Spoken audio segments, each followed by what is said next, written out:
I found her bracelet in his car on a Tuesday morning, tucked between the passenger seat and the center console, and the moment my fingers wrapped around that delicate silver chain with the little turquoise stones, I knew my marriage had crossed into territory I didn't have a map for. It wasn't like finding lipstick on a collar or smelling perfume on his shirt. It was worse somehow, more intimate, because for 6 months I'd been grateful to this woman, actually grateful, that Dr. Elena Marsh had given me back the man I married after he'd spent 2 years disappearing into himself like smoke. My husband David had started therapy after his brother died, after he'd spent weeks on the couch staring at nothing. And I was the one who found her, who read the reviews, who made the first appointment, who drove him there because he couldn't even bring himself to get in the car. She was supposed to save him, save us, and for a while it seemed like she did. He started smiling again, sleeping through the night, touching me in the kitchen while I made coffee, those little gestures that meant he was still in there, still mine. He'd come home from sessions lighter somehow, and he'd say things like, "Elena says I'm making real progress," or "Elena thinks I should try to reconnect with the things I loved before." And I was happy he called her Elena instead of Dr. Marsh because it meant he trusted her, felt safe with her, and isn't that what therapy is supposed to be? But then one night about 4 months in, he said something that made my stomach twist in a way I didn't understand yet.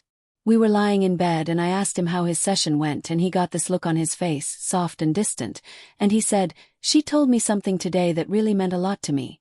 And I said, "What?" And he said, "She said that from what I've told her about you, about us, that you're the reason she thinks I'm feeling happy again, that you're my anchor."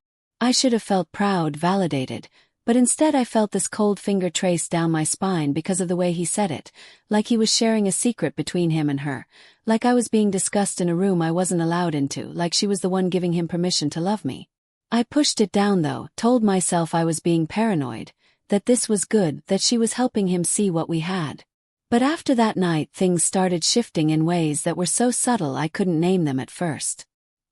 He started mentioning her more, little comments like, "Elena loves that band too," or "Elena thinks grief is just love with nowhere to go, isn't that beautiful?" And I'd agree because it was beautiful, but I'd also wonder why he was telling me what she loved, why her opinions were starting to sound like psalms. He started dressing differently, nothing dramatic, just wearing the nice jeans instead of the old ones, putting on cologne for his Thursday afternoon appointments. And when I asked about it he said he just wanted to show her he was taking care of himself, that it was part of his progress. He bought her a book once, a poetry collection by some author she'd mentioned, and he was so excited to give it to her that he told me about it 3 times before the session. And I remember standing in the kitchen after he left thinking, when was the last time he was that excited to give me something? I started paying attention then, really paying attention, and I noticed he'd stay in the car for 5 or 10 minutes after coming home from therapy, just sitting there. And when he finally came inside he'd have this expression like he was coming back from somewhere far away. I asked him once what he was doing out there and he said he was just decompressing, processing, that Elena encouraged him to take time to sit with his feelings, and that made sense, that sounded healthy, but it also made me feel like I was the interruption, like our home was the place he had to return to after being somewhere he'd rather stay. The sessions that were supposed to be 50 minutes started running over, first to an hour, then longer, and he'd apologize and say they just had so much to talk about, that she was really helping him work through some deep stuff, and I couldn't argue with that because he did seem better, he was functional, he was present, he was sleeping beside me every night, but there was this new distance in his presence, like part of him was always back in that office with her. I suggested once that maybe I could come to a session, that couples therapy might help us reconnect even more. And the way his face changed, the flash of something almost like panic, he said, "No, this is my space, I need this to be just mine. Elena thinks it's important I have something that's separate." And I backed off because I didn't want to be the wife who couldn't let her husband have his own healing. But late that night I lay awake thinking about how she'd become the gatekeeper of what he needed, how her name had become a wall I wasn't allowed to climb. Then he started comparing me to her in these tiny ways that felt like paper cuts. He'd say, "Elena has this theory about attachment," or "Elena says people like us, sensitive people, we feel everything so deeply." And I'd think people like us, like he and she, were some special category I wasn't part of. And once when we were arguing about something stupid, about dishes or schedules or something that didn't matter, he said, "Elena helps me understand my emotions in ways I never could before." And I said, "What am I, chopped liver? I've been here trying to understand you for 8 years." And he got quiet and said, "It's different with her, she's objective, she doesn't have skin in the game." And I wanted to scream that having skin in the game was called love, That of course I wasn't objective because I was drowning in caring about him.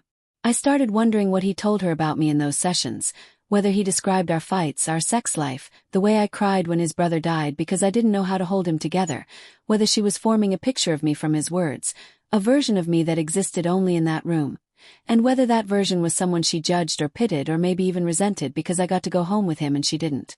That thought came to me at random times, at the grocery store or driving to work, this intrusive, terrible thought that maybe she wanted him. Not in a conscious predatory way, but in that subtle way where boundaries dissolve and you start to feel ownership over someone's healing, over their happiness. And I hated myself for thinking it because she was a professional, because I was supposed to trust the process, because being jealous of your husband's therapist made you sound insane. But then there was the bracelet, and suddenly I wasn't insane anymore, I was just the last one to know. I held it in my hand sitting in his car that Tuesday morning and I tried to think of innocent explanations.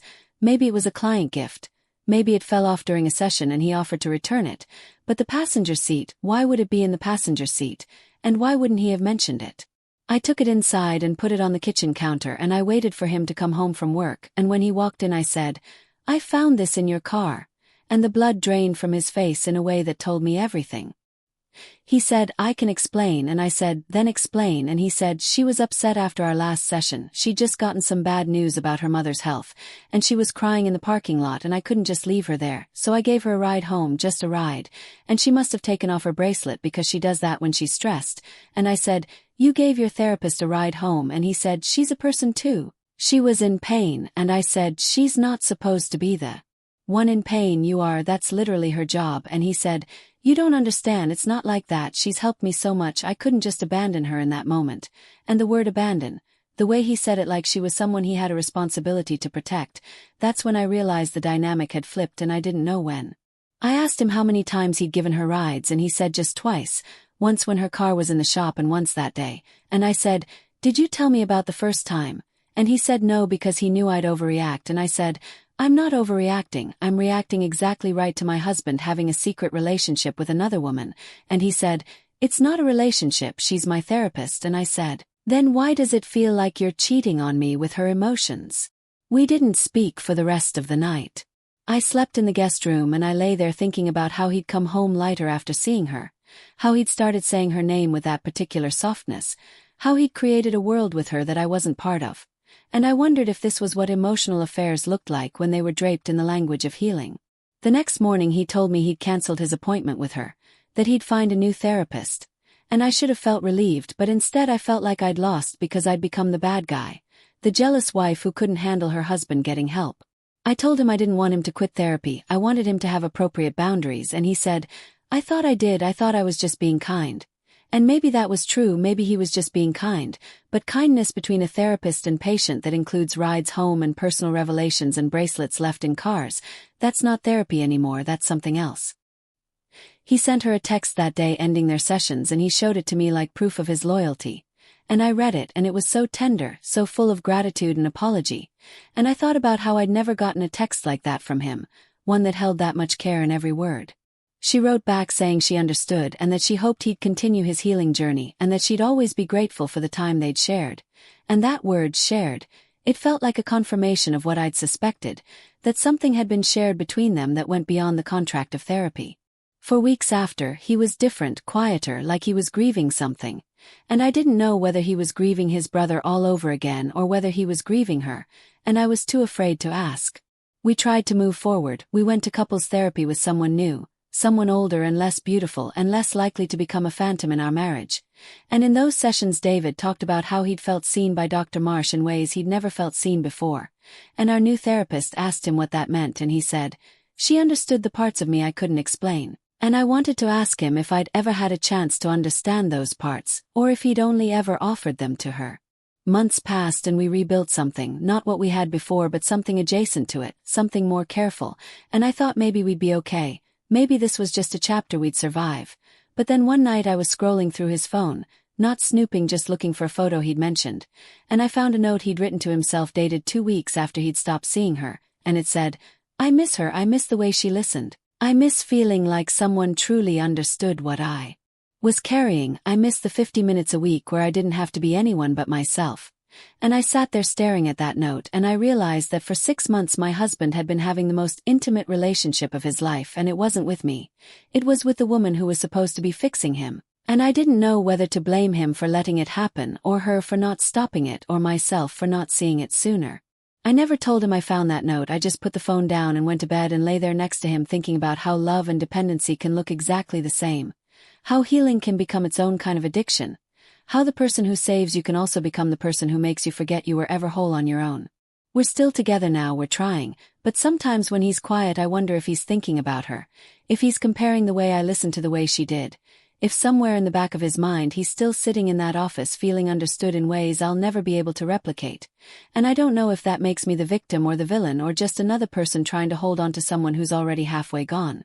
What I do know is that the bracelet is still in my drawer. I kept it, and sometimes I take it out and hold it and try to understand what it represented, whether it was evidence of betrayal or just the price of healing. And I still don't have an answer, and maybe that's the worst part. Not knowing whether I should have fought harder or let go sooner, or whether this whole thing was doomed the moment I sent him to someone else to learn how to be happy again.